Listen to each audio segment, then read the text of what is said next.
तो आज 8 मार्च है और आज जैसा हम जानते हैं इंटरनेशनल वुमेन्स डे है। तो मैंने सोचा इसके पीछे कैसे ये मनाना स्टार्ट हुआ, क्या अभी स्टेट्स है वुमेन्स को लेके इवन इंडिया में, और इवन हम लोग अगर बात करें इंटरनेशनली भी तो उन सभी के बारे में बात करते हैं। देखो, जैसा हम जानते हैं 1975 में जो यूनाइटेड नेशंस जनरल असेंबली है उसने वुमेन्स डे मनाना स्टार्ट किया था, रिकॉग्नाइज किया था, मनाया उससे पहले भी जा रहा था। और अगर हम लोग पहले बिल्कुल ही स्टार्टिंग की बात करें तो 20 फरवरी 1909 को पहली बार जो सोशलिस्ट पार्टी ऑफ अमेरिका है उसने कुछ गारमेंट वर्कर्स थे, वहाँ पे महिलाओं को एक गारमेंट मिल थी, वहाँ पे महिलाओं को प्रॉपर राइट्स नहीं मिलते थे, जिनके चलते अमेरिका में सबसे पहली बार 20 फरवरी 1909 को सोशलिस्ट पार्टी ऑफ अमेरिका के द्वारा वो वुमेन्स डे को मनाया गया था। बट तब तक वो वुमेन्स डे केवल और केवल एक सर्टेन एरिया में ही था। वहाँ से उस टाइम पे हम लोग जानते हैं महिलाओं का बहुत शोषण भी किया जा रहा था, महिलाओं को उतना रिकॉग्निशन भी नहीं दिया जाता था। जब हम लोग मिल्स वगैरह की बात करते हैं, इवन दो जो जब हम लोग बात करते हैं ना कि सैलरीज, तो महिलाओं और पुरुषों की सैलरी में उस समय तो बहुत ज़्यादा अंतर भी होता था। फिर जैसे जैसे समाज आगे बढ़ता है हम लोग देखते हैं वुमेन्स राइट्स की आगे बात बढ़ती है। फिर ये पूरा जो मूवमेंट है ये फैलता है आगे को, आगे यहाँ से अमेरिका से यूरोप जाता है, यूरोप से रशिया जाता है, और धीरे धीरे ये मूवमेंट फैलता चला जाता है। फिर डेनमार्क में हम लोग देखते हैं कि 1910 में डेनमार्क में तकरीबन 12 कंट्रीज़ की 100 महिलाओं ने मिलकर जो वुमेन्स डे है उसको मनाया था और कहा था कि इसको इंटरनेशनल वुमेन्स डे रिकॉग्नाइज करो। उसके बाद में फिनलैंड में पहली बार कहा जाता है, उससे पहले पार्लियामेंट में कोई महिलाएं नहीं होती थी, फिनलैंड में पहली बार 3 महिलाओं को 1910 में ही राइट्स दिए जाते हैं, वो महिलाएं पार्लियामेंट में चुन के आती हैं। फिर देखो बेसिकली बात 3 ही चीज़ों पे थी। राइट टू वोट को लेके देशों में प्रॉब्लम थी क्योंकि कई जगह महिलाओं को वोट नहीं देने दिया जाता था, और जब एक तुम लीडर को चुन रहे हो वो सब पे रूल करेगा, उसमें महिलाओं का कोई पार्टिसिपेशन ही नहीं है, तो आधी पॉपुलेशन को तुमने पहले ही अलग कर दिया। राइट टू वोट की प्रॉब्लम थी, राइट टू वर्क की प्रॉब्लम थी क्योंकि वर्क प्लेस पे इक्वल राइट्स नहीं मिलते थे महिलाओं और पुरुष को, और इवन तो महिलाओं को लेके जो राइट्स होते हैं, जो कुछ चीज़ें दी भी जाती थी वो भी उतने पूरी तरीके से नहीं दी जाती थी।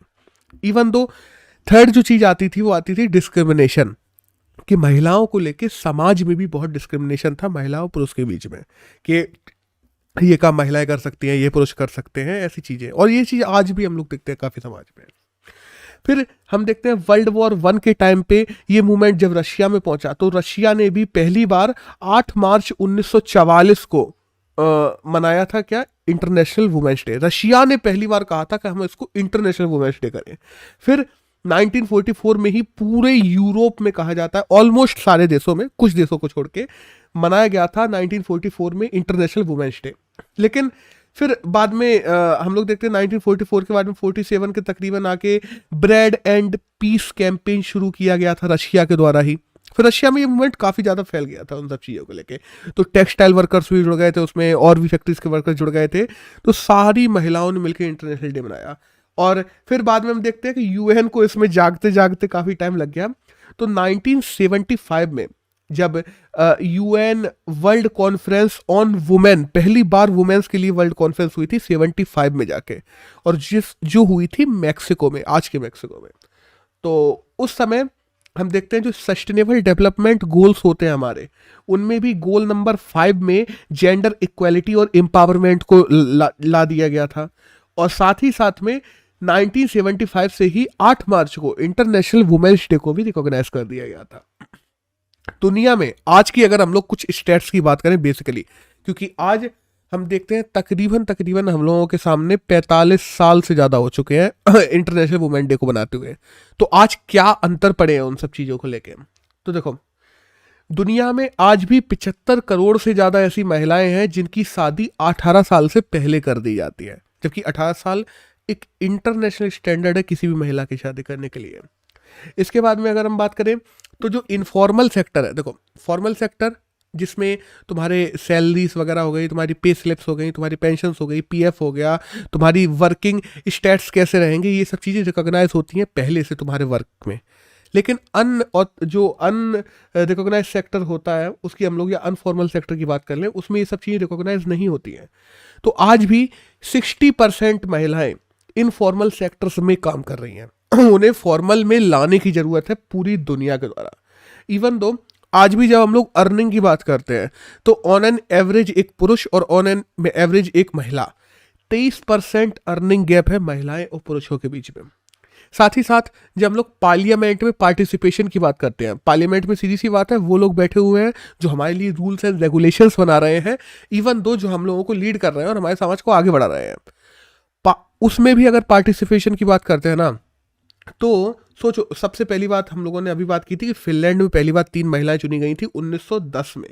तब से लेके आज 2022 आ गया है और आज भी केवल 24% ही महिलाएं हैं जो पार्लियामेंट में पार्टिसिपेशन रखती हैं ग्लोबली। तो ये तकरीबन 50% होना चाहिए, आधा आधा। आज भी हर 3 में से एक महिला जो है वो फिजिकल या सेक्सुअल वायलेंस को महसूस करती है कम से कम जिंदगी में अपनी एक बार।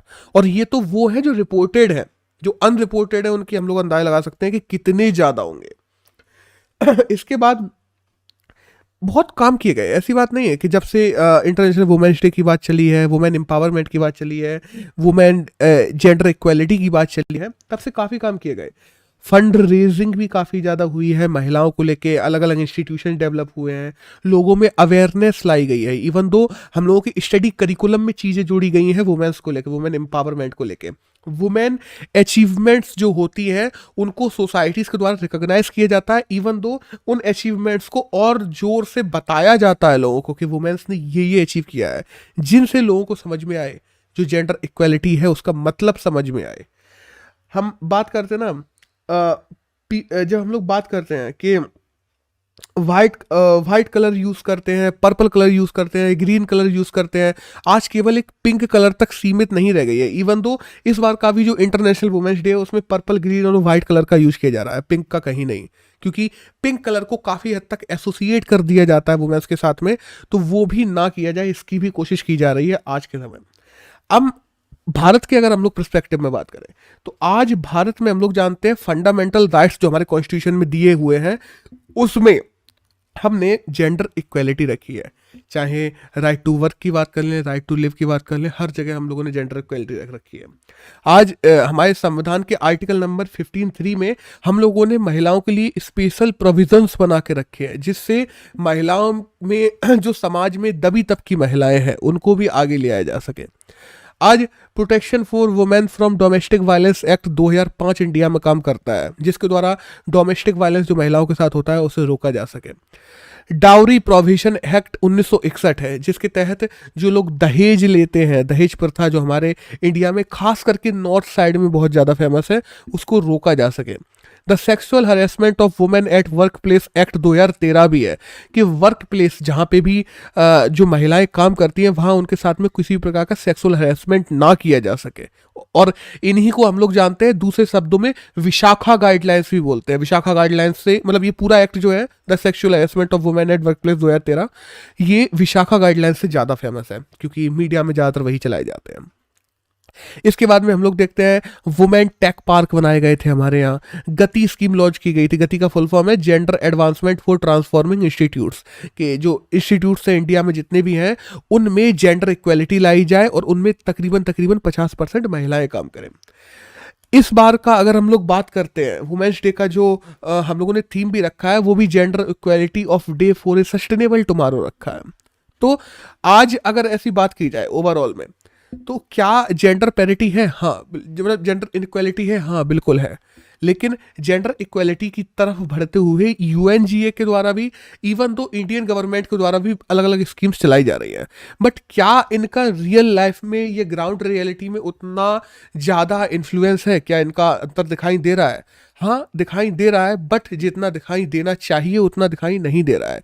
इवन दो कई बार हम लोग आजकल की न्यूज़ में भी पढ़ते हैं कि जो भी फंडिंग्स वगैरह आती हैं वो फंडिंग भी कई बार चली जाती हैं गलत जगह, उन फंडों को कई बार यूज नहीं किया जाता। इवन दो इंडिया में बने हुए निर्भया जैसे फंड जो कि केवल महिला सिक्योरिटी को मद्देनजर बनाए गए थे, उन फंड का आज 80 to 85% पैसा लैप्स हो जाता है। बस इन चीज़ों को सही करना जरूरी है और सरकार मदद कर रही है, इंटरनेशनल मदद भी मिल रही है, और ओवरऑल आजकल समाज में तो हम जानते हैं धीरे धीरे करके जैसे स्टडी बढ़ रही है, लोगों की अवेयरनेस बढ़ रही है, लोगों में लिटरेसी बढ़ रही है, समाज में धीरे धीरे बदलाव तो आ ही रहा है और इक्वेलिटी भी धीरे धीरे आ ही रही है। तो अब देखते हैं, बस इंटरनेशनल वुमेन्स डे की अगर पीछे बात करें तो यही पूरी हिस्ट्री थी जिसके बारे में हमें बात करनी थी। That's all.